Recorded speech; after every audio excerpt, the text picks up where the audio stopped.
It's the absolute best weapon for street fight self-defense. It could be this cane. You have a lot of choices, a lot of options with this cane. The spinning and the twirling that you see sometimes is just for a warm-up. So don't let that confuse you. This is how you want to get started though. This warm-up is going to engage your core muscles. Always keep this hand up. Spin to the outside first. It's like a cranking motion. You're going around. Just get your feet under your body, about as wide as your shoulders. The hands up here. We talk about street fight self-defense. The idea that you have to defend yourself against maybe a stronger person, a faster person, maybe somebody with a weapon like a knife, a bat, a stick. Maybe they've got a gun, or maybe it's multiple people. You want to have what I call a force multiplier. So you take what you naturally have, your strength, your body, and you put this cane in your hand, and then you're going to build strength, you're going to build capacity for striking. You're going to get a lot stronger. So this is the warm-up, right? You're going back and forth. Warm-up, you can do this also sitting in a chair. It's the same motion. It's going to engage your core. It's going to increase the flexibility, the strength in your shoulders, the health, all this spinning, all this moving, gets the blood flowing. But then you're going to use the stick for street fight self-defense. You have those two basic strikes. First, so here's how you warm up. You do this for 10 or 15 seconds, and then across the body, 10 or 15 seconds. You want a 30-second warm-up on this right side. Then step forward with that right foot, get your hands up, and practice these first two strikes. Now this strike comes from this shoulder and through the target at this angle. Comes to the other shoulder, nice and tight, comes through the angle on the second angle. Strike right through the body, temple to cheek, clavicle, break that. They can't move that hand, or maybe they're holding something. They've got that weapon. Knock it out of their hand. Practice this first, kind of easy. Make sure you have a good firm grip here. And then faster and faster. 30 seconds, you did your spinning, you did your basic strikes. You're starting to get your heart rate up. Put it in the other hand, cranking forward, turning, and then over and back, side to side on the body. 15 seconds out here, 15 seconds here. That's 30 seconds. You should get warmed up. Step forward with that left foot. That's your left hand. Nice grip here. Coming through, strike, strike from shoulder to shoulder. This is that first angle. Comes to that other shoulder. There's the second angle. 1, 2, 1, 2, and then gradually increasing speed, power, your intention, your commitment to break something. It's about self-defense, it's about street fight self-defense. Situational awareness is the first principle. The technique is the strike. The principle is more like the strategy. The technique, it's like what's your plan? That's your strategy, right? That's your principles. Your plan is pay attention. See the threat. Number 2, get in a better position. Number 3, a deep breath. Always a breath to clear the mind, to focus, and to wake everything up. Say, I'm getting ready to fight. Wake up. And then, where are your targets? In this case, temple, maybe the neck. Like we said, they've got something in their hand. Maybe it's a little bit lower. You're striking here. 30 seconds with that warm-up spin. 30 seconds with those first 2 strikes. Now, go into a strengthening exercise. I want your body to be as strong as you can possibly make it. Using your cane for support, you're going to do some easy squats. From here, it just goes on the floor. And because you have this cane, you can push on a little bit. You're now able to do better squats. Keep your back straight, keep your eyes up. Come all the way up and down. You don't have to go very low at first, just a little bit. Again, you want that blood to start to move and heal everything in those legs. Start to build some strength. From here, down and up. Again, that's 30 seconds. Now go back to this position. Left or right foot forward, it's in the right hand. The left hand is always up, protecting your head, just in case, right? You don't want to get hit over there. So your hands are here. 1, 2, you've done those. Add 2 more. Turn your hand under, coming through, down and up. 1, 2, 3, 4. 1, 2. And just like before, as you start to warm up, increase your speed, increase your intensity, turn it up.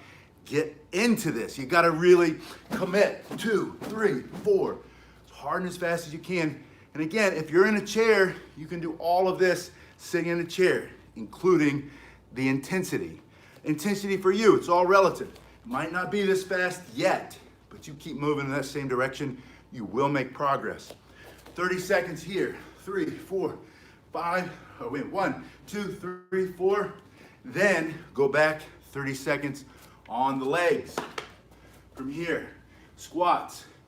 2, 3, 4, 5. And let me give you a modification. If you are in a chair, if your legs aren't working like they used to, or you don't have that same access, I want you to do upper blocks. 2, 3, for 30 seconds. And as you're doing that upper block motion, you're pushing your hands together toward each other to engage all the muscles in the chest. This is all about getting your heart rate up. This is about building some extra explosiveness for the street fight self-defense with a weapon. In this case, the cane. You will defend yourself, and you can very effectively. It's probably the most powerful self-defense tool because it can go anywhere. I have the bow staff, I have the Joe, I have the nunchucks. Those are great, right? But you can't take them most places. I have probably every martial art weapon ever invented somewhere in this little space. But I know this is the only thing that I can take on the airplane. This is the only thing I can take into an office building, like a federal building or a police department. If I go walking in, unless I'm trying to turn them in, I can't take my nunchucks into those places. I can take this anywhere. It's a self-defense tool, but it's also mostly a mobility tool. It's a health device. Now, left foot, left hand, this one's up. 1, 2, 3, 4. Slower at the beginning, gradually increasing speed, increasing explosiveness, power. Go all in. It's about that commitment. 1, 2, 3, 4. You don't ever want to get in a self-defense scenario, street fight self-defense, and you're just kind of half going at them, right? Then they take it away from you. They beat you with your own stick. You've got to be 1, 2, 3, 4. 30 seconds with that. Now, in the right hand, lift the knee on the left leg. Kick using the ball of your foot. Lift that knee, kick. You can have your shoes on using the ball of your foot. And if your knee doesn't go that high, don't kick that high. Kick lower. And if you're in the chair and you can kick, kick from the chair. This is for balance and for support. Knee and kick. You're gonna hit them sometimes. You might have to kick them and add that. Maybe that's your only target at the beginning. They're coming up, kick, and then you use your staff or you use your cane. So from here, 30 seconds, kick with one leg, kick with the other leg. 1, 2, and again, nice and easy at first. Get that hand up, and then faster and harder. 1, 2, 1, 2. It's about getting your heart rate up. It's about leaning you out faster while you're learning how to fight, defend yourself. Street fight self-defense, the martial arts weapon that works best for you, in this case is the cane. Now, go back into your right foot forward, right hand. 1, 2, 3, 4, 5, 6. Coming across here, using this, any part of that to hit them over the tip. 1, 2, 1, 2, 3, 5, 6. 30 seconds. Cane in the other hand. Nice and easy. Nice and easy. The cane gives you balance. And again, if you need to kick lower, but start to get those knees up. I can feel my heart rate going up. I can start to feel the heat in my skin. I'm starting to sweat. I'm starting to get a better physical exercise, better appearance, leaner, stronger, healthier. I'm earning my confidence because I feel myself, I see myself doing the work. And that's what I want for you. I want you to see yourself grow because it hurt a little bit. You had to get out of your comfort zone. You didn't feel comfortable doing some of the exercises. but you did them anyway. You went faster and faster. Left foot, left hand, 1, 2, up, up. Let's do that again. 1, 2, 3, 4, 5, 6. 1, 2, 3, 4, 5, 6. Go back into your squats. 30 seconds here. Back to this hand. 1, 2, 3, 4, 5, 6. Straight down the middle. Splitting them from the top to the bottom. 1, 2, 3, 4, 5, 6, 7. 30 seconds with the right. Back into the squats. All these squats, the only thing they're good for is giving you explosiveness in your legs. The only thing they're good for is to make you sweat. The only thing they're really good for is to balance your chemistry in your body. If you're a little bit older or you're a little bit out of shape, you want to lean out faster. I'm not talking about bodybuilder lean. I'm talking about fighter lean, where you can move quickly and more explosively, and you don't have so much jiggle. It's not jiggling everywhere. It comes from the leg work, comes from the squats. From here, 30 seconds, left foot, left hand, 1, 2, 3, 4, 5, 6, bam, straight down the middle as hard as you can. 1, 2, 3, 5, 6, 7. 30 seconds on this side. Then, hello from Florida. What part of Florida? I said hello from Florida because I'm in Palm Beach. Well, not on the island, but you know what I mean. Palm Beach County, told all the time. It's Palm Beach County. All right, we've done a lot of legs. Let's get into the chest. You saw this a little in the modification. What I want you to do today, pushing hard as you can, trying to get your hands together, but they won't because there's a stick in the middle. Fort Myers, there you go. Is a little gray here today. We moved down here from Ohio last year. My wife's from here, but my kids are not. They're like me, from Ohio.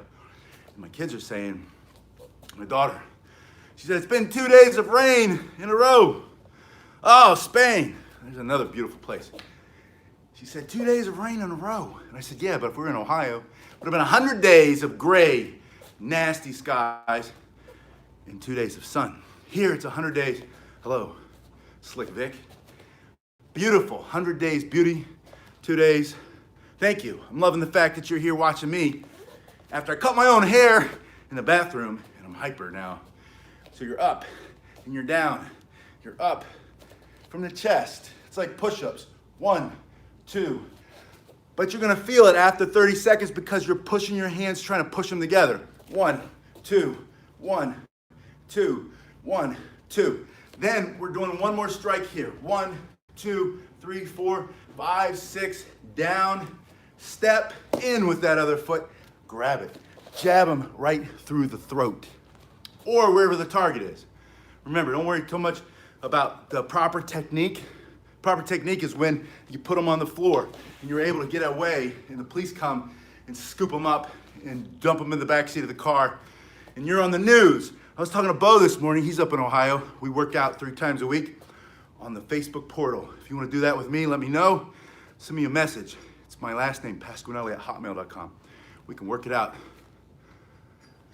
Kata and bow staff, yes.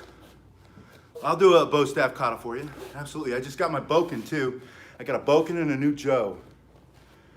Bokken, that's the sword, a Japanese sword. I'm gonna show you all that stuff, hopefully next week. How long can they keep us shut inside? That's how many of these videos we're gonna do, right? Anyway, you're welcome. Thank you. Thanks for your suggestions. I need your suggestions because I run out of ideas all the time. You're here, 2, 3, 4, 5, 6. Grab and just right there, right? All your weight, all your energy stepping in, driving them back. And then, not 30 seconds on one side, but switch immediately. 1, 2, 3, 4, 5, 6, straight in. And then back, other foot, 3, 4, 5, 6, 7, and in. And if you're not that mobile yet, work toward that. 30 seconds, doing the right side, boom. And then the left side, 1, 2, 3, 4, 5, 6, 7, 8. I forgot what I was saying about Florida. Anyway, it's beautiful down here, right? Fort Myers is beautiful. Oh, I know what I was saying.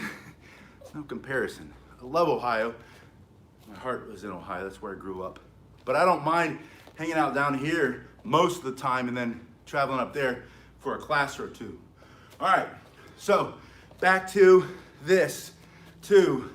You're doing about 2 sets of all of these power workouts, power exercises today. This is kind of like an isometric where you're pushing together, but you're also going that out. It's a high block. They're coming to hit you here. They're coming to punch you straight in the face. You're just pushing their hand up and out of the way, bam, and then smack them. Push their hand up. Anytime the hand comes here, just think of it like belly button.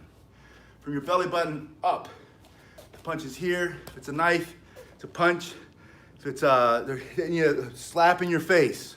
From here, everything up. If they're going low, they try to stick a knife and lacerate your guts, kick you in the groin, bust you in the knee. From here, straight down, just like that. So that's what you're practicing. 1, 2. Back to our strikes. Right foot forward. 1, 2, 3, 4, 5, 6, 7, 8. Other side. 1, 2, 4, 5, 6, 7, 8. And then the last exercise. You're gonna hold here. I want you to slide to the right and push to the right. Bring it back to the middle. Step to the left. Push. You're doing a lateral movement. You're engaging the glutes on the side, your interior and your exterior, your inner and outer, what do they call those? The abductors and the adductors, right? Side to side. You're just not sitting on that goofy machine in the gym, spreading your legs, like the ladies in the Instagram pictures, those Insta Fit ladies. Step over, jab. Step over. Not that there's anything wrong with that. I'm just saying, I want practical, useful body. I want combat fitness. I want to move here, stick that through somebody. The guy's coming. I fought this guy off. His buddy's with him. I'm going to hit him here, and then I'm going to strike. Hit him here and strike. And this is how you finish your workout today. Step in, jab, take that hand off, as hard as you can. Think about their knee. Maybe you hit them so hard they fell down on their knee, and that's their face. From here, step in, jab, strike. Jab, strike. Jab, harder and harder every time. As fast as you can. 1, 2, 1, 2. And make those mistakes. I'm making all these mistakes. Allow yourself to make these mistakes so that you can grow. The hook, mighty effective weapon. Number 1, we're gonna go over some techniques. Now, whether these techniques fit with the opportunities that you have, remember this, listen to this. Situational awareness. First step of street fight self-defense. Pay attention, see what's happening around you. Number 2, get in a better position. Make your body smaller, wide, narrow. My throat, my eyes, my nose, my mouth, my cane. Rather you hit my cane than my spots. Put yourself in a better position. Hand up and open. Use your word. It's command. Back up. Stop. Don't touch me. I'll defend myself. Not, it hurts my feelings when you call me some names online and post. That's not what it is. I'm not asking you. It's a command. Get out of my face. I have every right to defend myself. You're telling them. You're commanding them. Get up. Stand up. Move over there. Follow me. That's a command. It's got to sound like that. Practice it. Stop. Then they don't. Take a deep breath. What are your targets? If it's their face, their head, you've got these strikes. You've got these strikes. Watch this. You asked about that hook.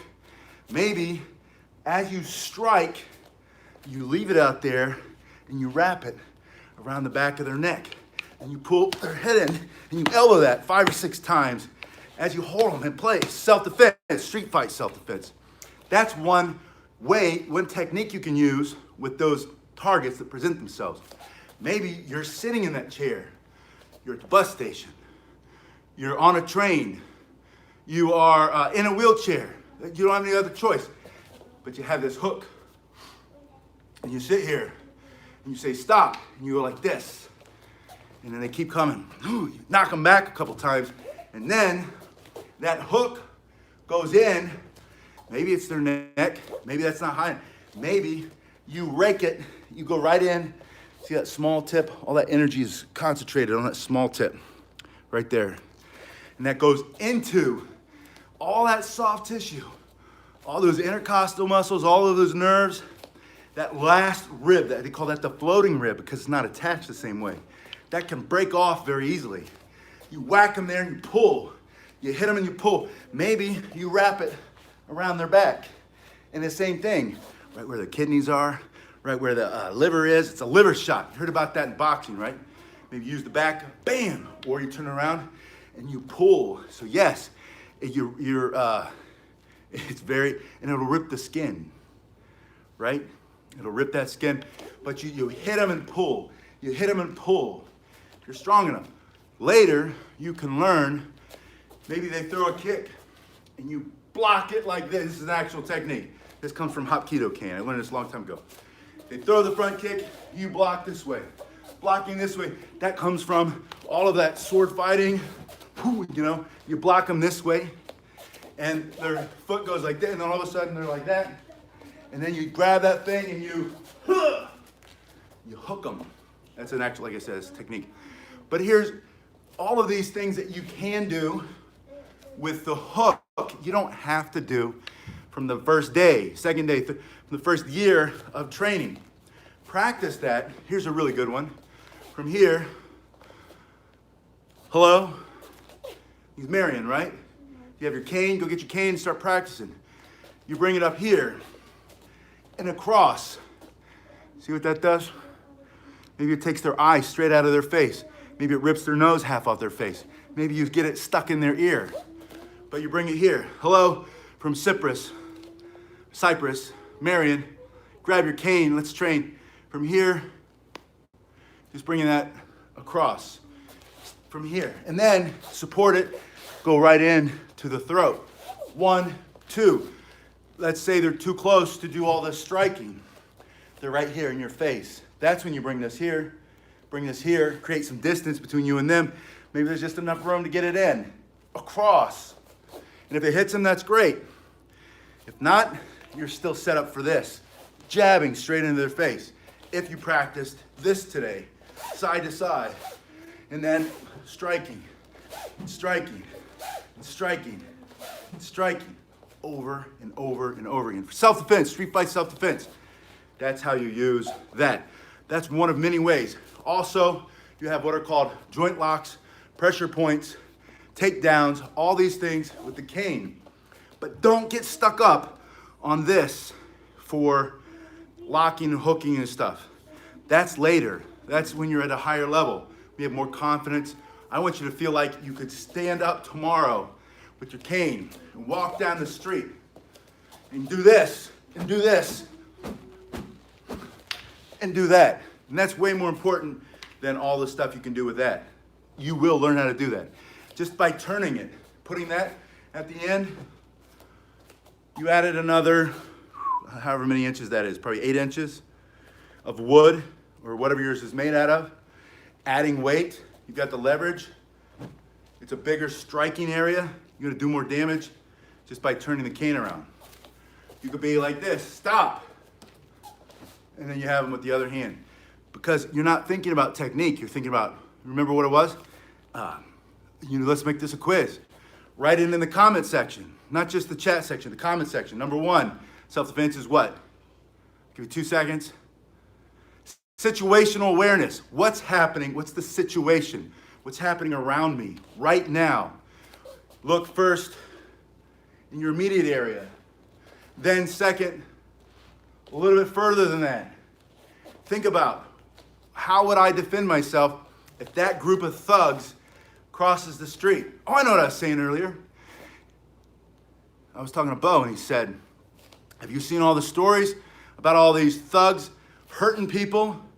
There was one story where the victim had a handgun and shot all of the thugs in the leg. That was just one. The other 9 stories out of 10 were of the thug who just hurt the pregnant woman. The 90-year-old woman knocked him to the ground, she died. Over and over and over, all these stories, because everybody's nervous about the corona. And the Wuhan's got everybody all woohoo, right? And it makes sense. Everybody handles stress differently. I say prepare or panic. The other people are panicking. Thugs are just thugs. Some thugs are just thugs anyway. They're opportunists. You're an opportunist too, because you got a big stick in your hand. It's got a nice hook. You take out an eye. But mostly, they go to hit you in the head, you can block it and smash them. By the way, if you have a choice between blocking and hitting first, hit first. If you have a choice between getting out of the way and hitting first, hit first. It should be immediate, direct, explosive. Everything you know, over and over again. The fight's not over till you win. That's the last principle, by the way. Principle 1 was what? You wrote it down in the comment section, right? Situational awareness. Number 2, get in a better position. And 2A, if you have a weapon, put the weapon between yourself and the threat. See what I'm doing here? I'm trying to keep you from seeing me. Now you got to look around to try to see me, right? So you're not going to punch my cane. You're not going to stab my cane. You want to stab me. You want to punch me. You want to grab me. You want to take my stuff. But you got to get around my cane first. Now I have control. I'm taking control, making you do what I want you to do. Put the cane between me and the threat. Number 3, breath. Why? It settles you. It calms you. Remember, you cannot afford to slow down. Oh, slow down. Back up. Wait a minute, I'm trying to think. What was I supposed to do? No, you don't have time to slow down. You have to fight as fast as you can. Fight as viciously, fast. They call it violence of action. Violence of action is just this immediate, just destruction, pure destruction. It's hard. That's that intention. You can't slow down. You have to calm down. All right, I'm ready. Get that smile, that look in your eye, and then maybe that's enough to make them back off because you're ready. You have to calm down. You can't afford to slow down. Calm down. It's like the race car driver. This is the best example, right? They go around and they have to turn. Formula One, they're going through Monaco. Here comes the wall. They turn their head first. Boom! They don't slow down. They can't slow down. They have to train. They have to prepare. They practice on the course over and over. Taking that left turn, taking that left turn. Here they come 100 miles an hour, and then they're going 100 miles an hour that way. And that's what it is. Pasquinelli@hotmail.com. I have like 6 Instagrams. The latest one is Quantum, Quantum, martial arts. It's here in sunny South Florida. Palm Beach Gardens martial arts area. I always say Palm Beach Gardens because that's where I live. And I'm a Palm Beach Gardens martial artist. So it's just over here. Yes, I'll post it there. Number 1, situational awareness. Number 2, better position. What was number 3? Take a deep breath in. Pick your targets. What are your targets? They're going to be different. If you've already been knocked to the ground and you're lying on your back, your targets are completely different than if you're standing up. If you're sitting at the bus station, minding your own business, but here come, and you saw them because you're situational awareness, but here come the thugs. Maybe if you can stand up, maybe you don't know if you're supposed to. Maybe they catch you off guard. But then all of a sudden, your targets are different. So whatever they are, it's all about targets. It's not calm. You're not going to be calm. This is the point. You're right. I'm not saying you're wrong. But here's what most people don't understand. You have to separate the emotion from the behavior. If you have children and they're talking back to you and your mind goes to disrespect, you're going to punish them. If you have children and the kids are talking back to you and your mind goes to, they don't want to do whatever I'm telling them to, the behavior is wrong. My child is still my child. I love my child. God said, I love you, I just don't like the way you're acting. That's what that is, right? So you can address the behavior instead of having the emotion attached to it. That's what you mean by staying calm. The fear is there. You don't know what's going to happen. Your heart. I was a policeman in the military, and even though I had done it for a long time, every single time I pull someone over to go up to the door, knock on the window, and ask them a question. Your hands like this, and your other hand's in the flashlight, and your heart's racing. Even though you saw it was a little old lady driving the car, or a little old man, you don't know. And your mind will you should feel that. That's like alert, pay attention. But then you take a deep breath because you prepared. You smile, you ask them a couple questions, and immediately you've addressed it. You've taken some action, and that fear is allowed to go. But you don't try to stop the fear. When the thugs are coming up, you're not trying to stop the fear. You're just getting in a better position. You're giving yourself all the options. You're separating the emotion from the behavior. What's the emotion? Fear. What's the behavior? And you get stomped on. Or How you doing? How are you doing? Hey, you're getting too close. Back up. I'll defend myself. And that's because you prepared. You've done this. You practiced. That's your preparation. Then you can choose a different behavior. But if you can separate that fear, that emotion, which is normal and natural, don't try to stop the emotion, but separate it from your behavior. Pick your behavior. Don't fall into an old habit of they say fear or flight, right? Fight or flight. You're either going to fight them or you flight. A lot of guys, there's one more.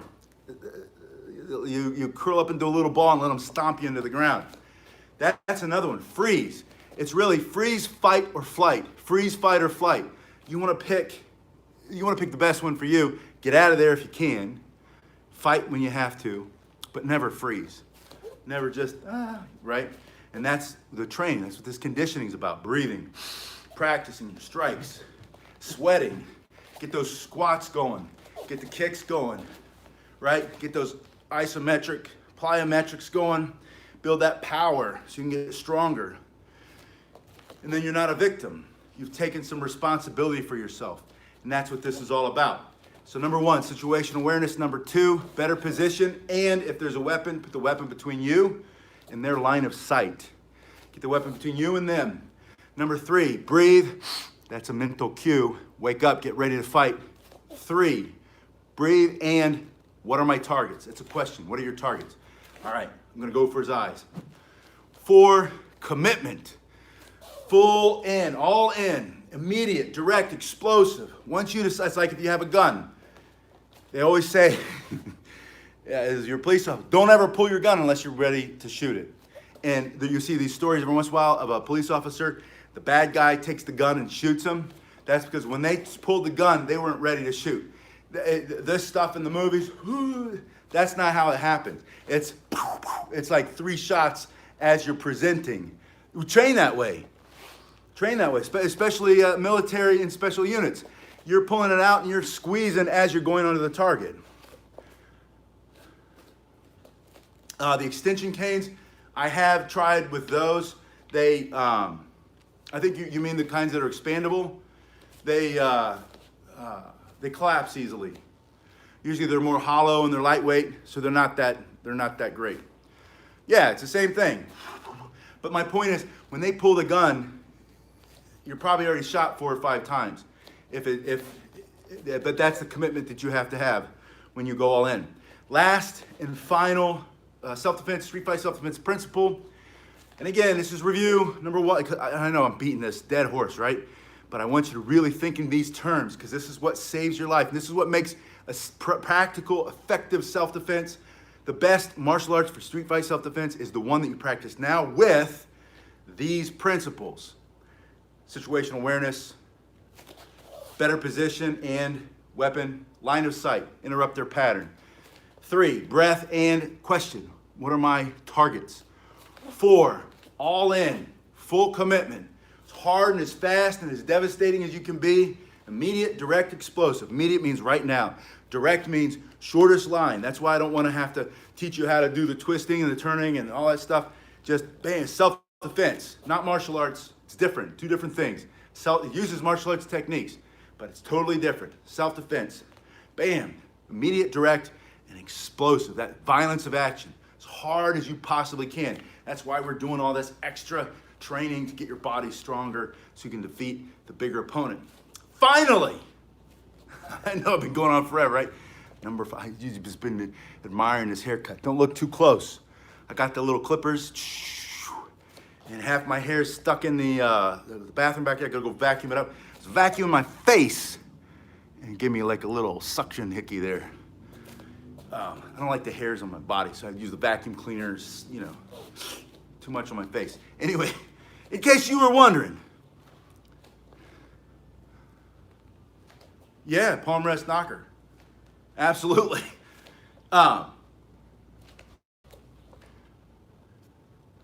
Yes, I do. I don't need the cane for mobility yet. I'm not walking like I need it, right? But I have one in my truck, in my car. I drive my kids around, especially right now. Just a few minutes ago, one of my associates in this building here is a personal trainer, fitness. And one of his clients is a local police officer. And And we were joking around earlier last week because I saw a strong arm robbery of the liquor store. I'll put it in the link below. You can get it in the link below. You can get one of these canes. $15 from Amazon, or this has a little bit wider. No, well, let me answer that question real quick because that's a really good question. Anyway, I was talking to the police officer. He said some of the local police officers have gotten sick with the coronavirus, and the department is telling us that we're not going to respond to all the calls. Unless it's, if you want to get a really great cane, go to Cane Masters. They've got some wicked fighting canes. But if you don't want to invest all that money, which I didn't, get one of these simple $15 canes and get started with that. And then when you get really good at it, get your Cane Masters.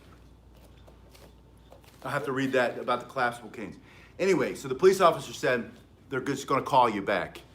Somebody from the department will call back and say, tell me about what happened when they whipped you on the street and they beat you down really bad, because we don't have enough police officers to fulfill all the calls right now, because we want to make sure that our force stays strong in case there's riots in the street. So they're not going to all of the calls. The local police departments around the country, around the world, either the police officers are sick already with the COVID-19, or they're afraid of them getting sick, so they're not responding to all of the calls. They're not responding to all the burglaries. They're not responding to all the car window smashes and they steal all your stuff. They're not responding to all of the muggings happening in the street when you have to walk to work at night because you're an essential worker, because you work at the liquor store and they got to keep the liquor store open. They're not responding to all those calls. He said, unless it's a shooting or a murder, they're not coming. They'll call you back and they'll take down your information and they'll investigate it when this is all clear, right? My point is this: defend yourself. You are the first responder. You're your own bodyguard. So I personally drive, and I've got another one exactly like this sitting on the passenger seat of my car when my wife's not sitting there, when I drive my kids around. Yes, you can use anything as a weapon. Just watch the old Godfather movies, right? In the last movie, he takes his glasses, got this guy in the thing. Yes, you can use just about anything. They're inexpensive, they're effective, but most importantly, you can take it anywhere. So I drive, my kids are in the back seat. I have to get gasoline for my giant truck. It's just an Explorer, it's not like a big truck, but it uses a lot of gas. Stop at the gas station. I look over, there are a couple of guys who look really shady and sketchy. And I mean, I'm not nervous for me, but I don't want them messing with me when I got my kids in the car, right? And I'm not carrying a handgun, and I wouldn't get out with a gun just because the guys look like they're not right. You know what it is? These are guys who come from another country, just across the water a little ways, and they're probably hard workers, but they don't always follow the rules, and they don't have any license on their truck, and their truck probably shouldn't be on the road, and they're doing some side work.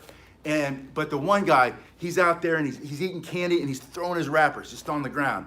Which is common, you know, it's not that uncommon down here in certain areas. And he's throwing his trash on the ground, which is a little bit, gotta be honest. But I'm like, okay, but he also looks inebriated. If you don't know what that means, it means he looks drunk or he's on something. And he's a little too smiley for me. And he's kind of looking at my car a little bit, you know, too smiley. And the other guy comes around and the other guy comes around. I still have to pump my gas. Now I could leave, but I was already halfway out the door, and my arrogance and my pride doesn't allow me to get back in the car at that situation. I would if I had to, but I grab my cane. And I walk out with my cane and pump my gas with my cane, and what's my point? I was ready. I'd rather prepare than panic. Now I feel like I could do okay if I didn't have a cane, but what if they have a knife? And what if I do defend myself well, but I end up with 38 puncture holes lacerating my guts that can't be sewn back together? What happens if that happens to you? You're willing to let your kids then see you expire on the street in the gas station parking lot? No, but I do have my cane, so it's a little extra layer of protection. When I go to the grocery store, there was one day last week when they announced locally, everybody needs to wear a mask. And then it wasn't clear at first whether it was a directive, an order, which is a violation of my rights for some reason. That's how I feel anyway. Or a suggestion. It turned out it was a suggestion. But all the people, then there are all these stories of people getting in fist fights in the grocery store because they're not wearing their mask. And the other guy's mad that you're not wearing a mask. So I take it out. I got to do the grocery shopping. I come in, put it on the, I'm pushing the grocery cart, and this is just sitting there. Now, you have to ask yourself, do people think you look weak because you have a cane?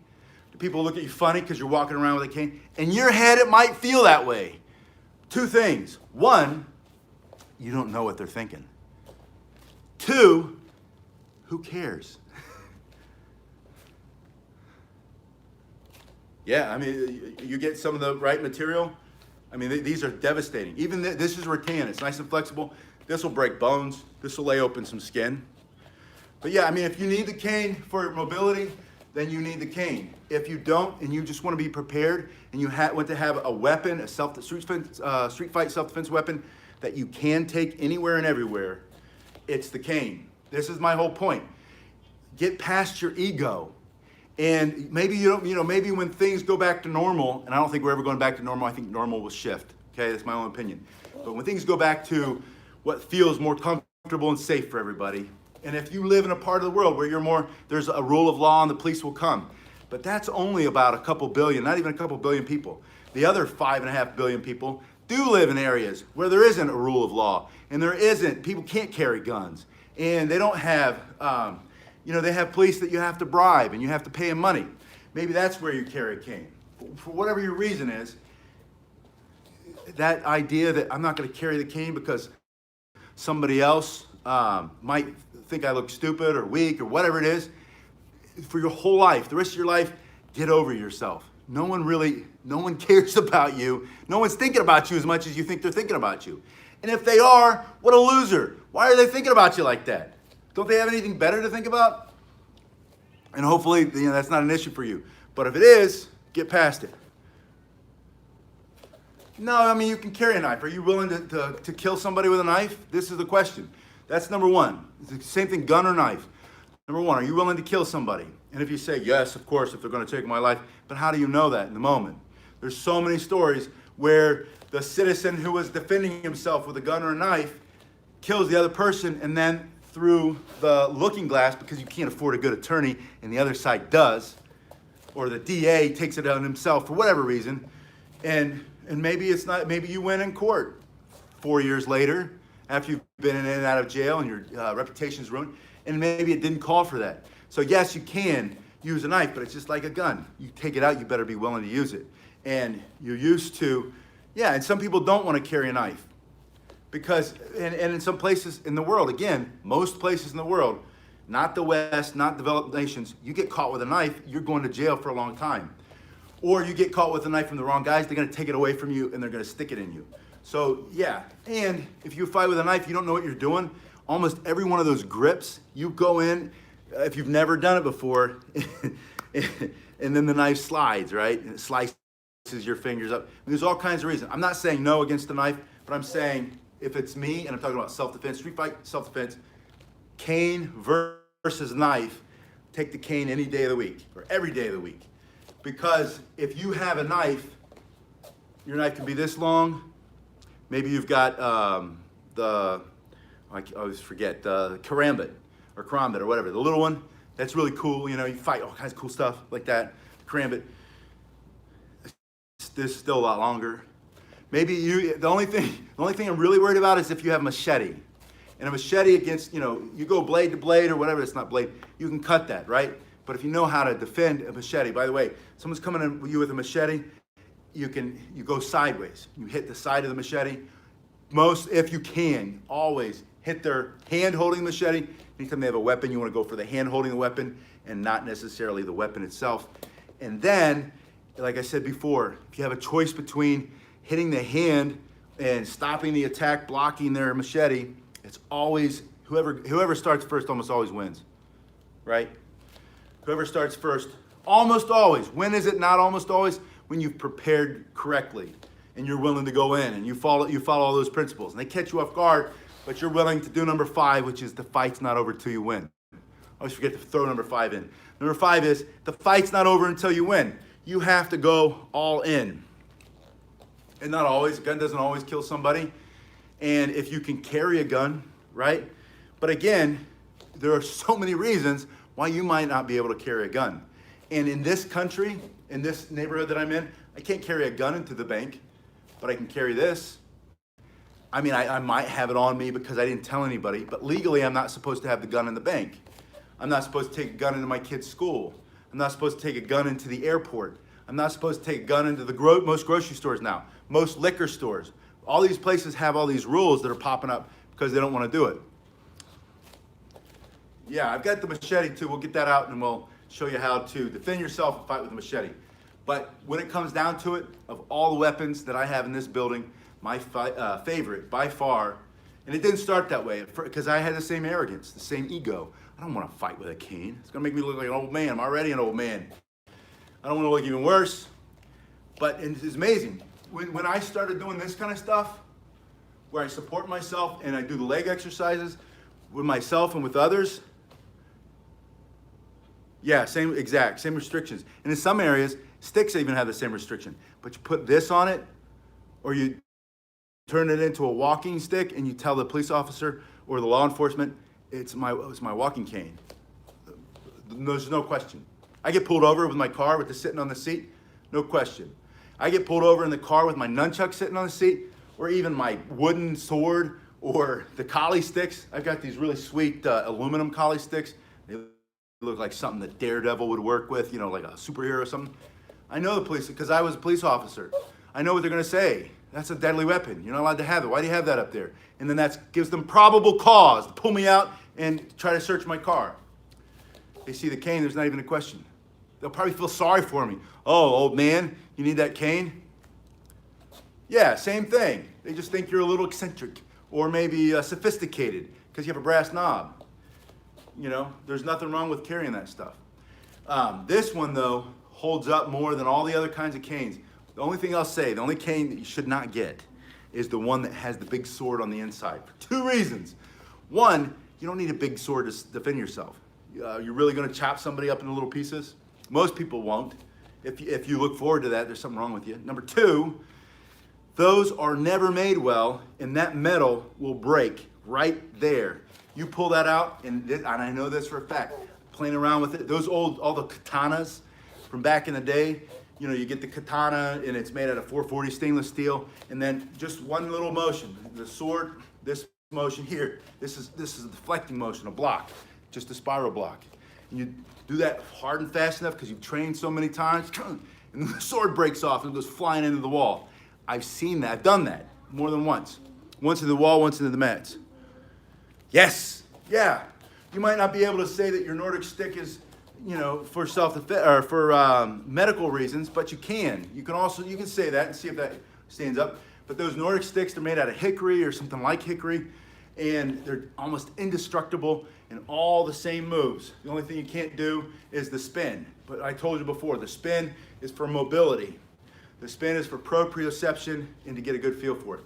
All right, guys, thank you so much. Thanks for all the comments in the chat. Yeah, it's like, I mean, it's obvious. That's the word I'm looking for. It's obvious that a sword inside a cane is going to be problematic, to say the least, when it comes to self-defense.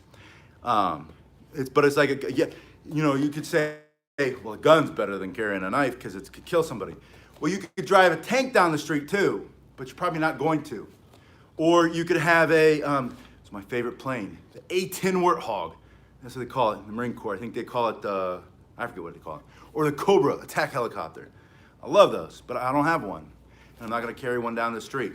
And I know it's not the same as gun or knife or whatever. And I'm not against guns by any stretch of the imagination, because that's also a big part of my personality. I just don't put it on here because YouTube doesn't like to talk about guns. Anyway, yes, Semper Fidelis. Reminds me, I had lunch with Lieutenant Colonel Oliver North years ago. He had written a book, I had written a book. Some mutual friends said, you guys need to meet. And they set me down and I had lunch sitting next to Lieutenant Colonel Oliver North, who to me was a hero in many, many ways. And this was after Iran-Contra and all that, if you know anything about politics. But we were in Dayton, Ohio, and his commander, his platoon sergeant from Vietnam, lives in Cincinnati. And he came up to meet us for lunch. And I sat next to Lieutenant Colonel Oliver North, and right across from him sat the guy who saved his life. He said, this guy, he introduced me to his platoon sergeant. He saved my life more than once. And they talked to each other the whole time. And at the end, graciously, Lieutenant Colonel Oliver North looked over at me and he said, young man, because I was a young man back then. Yeah, they always do, right? The Marines do what you're told. And then, but that's fine. We can handle it. That's why we're Marines. We're tough. Anyway, Lieutenant Colonel Ollie North looked at me. He said, young man, thank you for coming out and sitting with me and having lunch. And I'm so sorry we didn't get a chance to talk. And I said, are you kidding me? I didn't say it like that. I think I said something like, sir. It was my honor and great pleasure to hear you talking your old Marine Corps stuff, and always went back to boot camp. Well, in boot camp, they made me do this and they made me do that. You know what I'm talking about. And it was an honor. But when I left, he held my hand a little too long. Not in a weird way, but in a Marine Corps way. And he looked right in my eyes and he said, I said Semper Fi. He said, Semper Fidelis. And ever since then, instead of Semper Fi, I say Semper Fidelis. So Semper Fidelis, thank you, and I'll see you guys on the next one.